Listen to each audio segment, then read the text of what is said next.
Evidence-based medicína, neboli spíš já bych radši říkala evidence-based care, čili péče založená na důkazech, je systematický přístup k řešení problémů ve zdravotnictví nebo v péči o pacienta, které integruje jak osobní zkušenost a klinickou zkušenost toho zdravotníka, který péči poskytuje, tak nejlepší externí evidenci, nejlepší znalosti, které pocházejí z různých vědeckých studií, tak vlastní hodnoty a přání a potřeby toho pacienta. Protože jedině, když jsou vlastně tyhle tři složky v rovnováze, tak ta poskytovaná péče je pro toho pacienta optimální. Když se podíváme, jak vypadají standardy péče v českých porodnicích, jak vypadají doporučení k péči vydávaná Českou gynekologicko-porodnickou společností, tak zjistíme, že většina těch doporučení vlastně vůbec nebere v úvahu tu třetí složku evidence-based péče.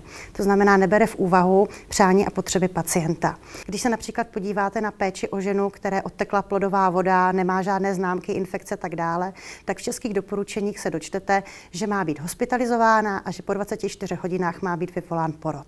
Když se podíváte na tentýž problém pojatý z hlediska skutečné evidence-based medicíny, který se například najdeme v doporučeních britské společnosti NICE, což je vlastně Národní instituce pro excelenci ve zdravotnictví, tak zjistíte, že vlastně veškerá ta doporučení se točí kolem toho, co si ta žena přeje.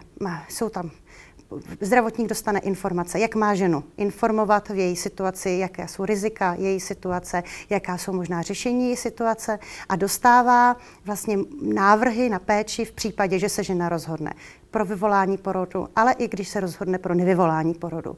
Čili ve chvíli, kdy pracujeme se skutečně evidence-based medicínou, kdy skutečně bereme v úvahu i toho pacienta, tak i ten zdravotník je v bezpečné situaci, protože vždycky ví, jak má v každé té situaci reagovat. Neocitá se na tenkém ledu, když mu žena odmítne péči, která je jakoby v jeho standardních doporučeních. České porodnictví potřebovalo právě rozšířit tu svoji představu evidence-based péče o tu složku preferenci a přání pacienta.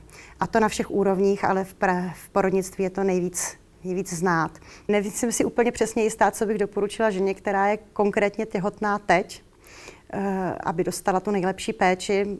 Myslím, že by si prostě měla najít informace o tom, jaké možnosti v Česku existují, a to nejen na té oficiální úrovni péče gynekologů a porodníků, ale i na úrovni péče porodních asistentek, které zatím pracují pouze na soukromé bázi. A zjistila si, který ten typ péče je pro ní optimální, který vyhovuje, který je v souladu s jejími představami a potřebami.